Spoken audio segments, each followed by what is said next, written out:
Brought to by Baidyanath Shilajit gold, शरीर का बल और तेज बढ़ाने में लाभदायक। 27 फरवरी 2024 राज्यसभा चुनाव। 3 राज्य की 15 सीटें, उत्तर प्रदेश, हिमाचल प्रदेश और कर्नाटक। 10 सीटें बीजेपी के हिस्से आईं, 2 समाजवादी पार्टी और 3 कांग्रेस के हिस्से। एक सीट जिसने सबका ध्यान अपनी तरफ खींचा वो थी हिमाचल की इकलौती राज्यसभा सीट। चुनाव की आड़ में हिमाचल की राजनीति में एक नई पटकथा लिखी जा रही थी। चुनाव के दौरान क्रॉस वोटिंग की खबरें आईं। पता चला कि कांग्रेस के 6 विधायकों ने बीजेपी के पक्ष में वोटिंग की, जिसके बाद वोटिंग 34-34 पर टाई हुई। पर्ची से फैसला हुआ। 40 विधायक वाली कांग्रेस 25 विधायकों वाली बीजेपी से हार गई। बीजेपी के हर्ष महाजन चुनाव जीत गए। इसी के साथ सुगबुगाहट शुरू हो गई कि हिमाचल की कांग्रेस सरकार खतरे में है। चुनाव के दूसरे दिन यानी आज 28 की सुबह तकरीबन 11:30 बजे न्यूज चैनल्स पर एक ब्रेकिंग न्यूज फ्लैश होने लगी। वीरभद्र सिंह के बेटे विक्रमादित्य सिंह ने अपने मंत्री पद से इस्तीफा दे दिया। कुछ ही देर में उन्होंने प्रेस कॉन्फ्रेंस कर इस बात की पुष्टि भी कर दी।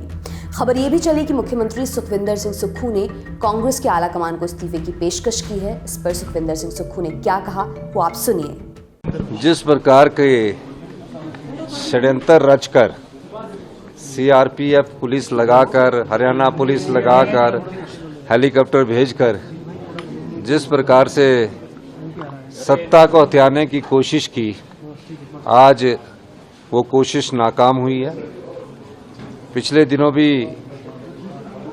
जिन विधायकों की खरीद फरोख्त की बात थी और ये पता लगा, और मैं दावे के साथ कह सकता हूं कि जिस प्रकार से उन्होंने प्रलोभन दिया होगा उसके कारण कुछ विधायक बिके हैं और हमने उनके खिलाफ डिस्क्वालिफिकेशन मोशन भी लाया है और जिसकी सुनवाई चल रही है। उन्होंने आगे कहा, जो लोग सरकार गिराने की कोशिश कर रहे हैं, समय आने पर उनका भंडाफोड़ करेंगे।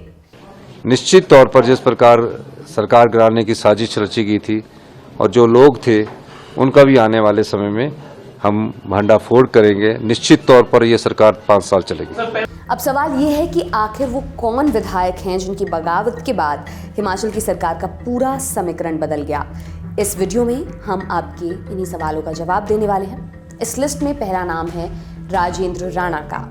हमीरपुर के सुजानपुर विधानसभा से 3 बार के विधायक 2012 में निर्दलीय चुनाव लड़के विधानसभा पहुंचे। वीरभद्र सिंह के नेतृत्व में कांग्रेस ने सरकार बनाई तो राणा ने बाहर से सरकार को समर्थन दिया।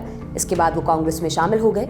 2014 में कांग्रेस ने हमीरपुर लोकसभा सीट से राणा को प्रत्याशी बनाया, लेकिन चुनाव जीते बीजेपी प्रत्याशी अनुराग ठाकुर लोकसभा चुनाव हारे तो मुख्यमंत्री वीरभद्र सिंह ने उन्हें प्रदेश आपदा प्रबंधन बोर्ड का उपाध्यक्ष बना दिया।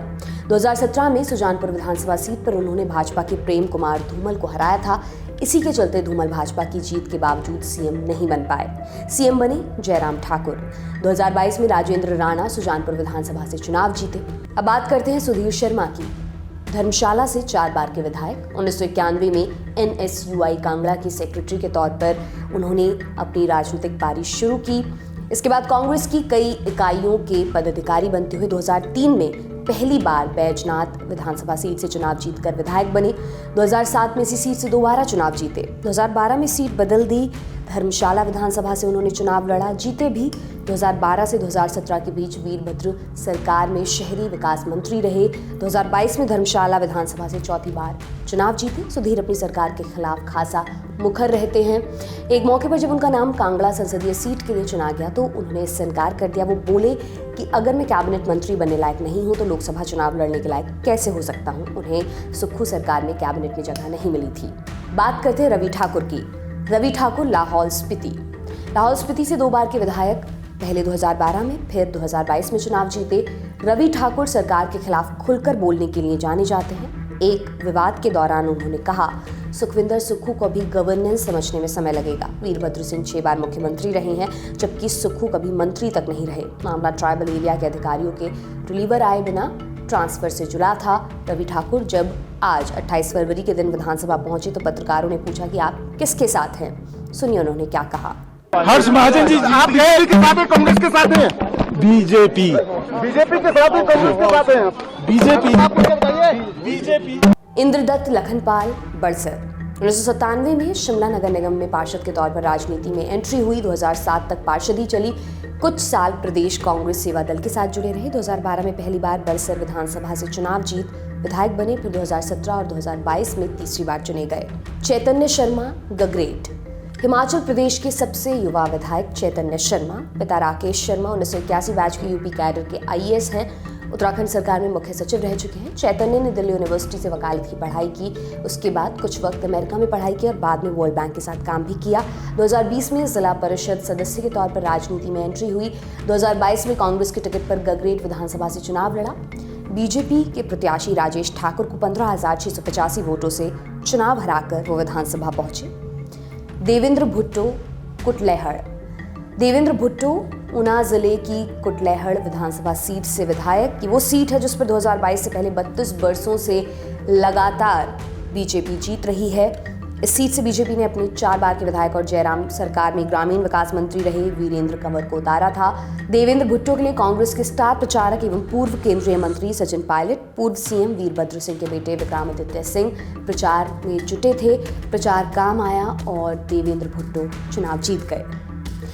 हिमाचल की बदलती राजनीति से जुड़ी हर अपडेट हम आपको देते रहेंगे। इस वीडियो पर आपकी राय क्या है हमें कमेंट सेक्शन में ज़रूर बताएं। आपके लिए तमाम जानकारी जुटाई थी हमारे साथी रजत पांडे ने। मेरा नाम दिव्यांशी सुन रहा है। आप देखते रहिए दी लल्लन टॉप। बहुत शुक्रिया।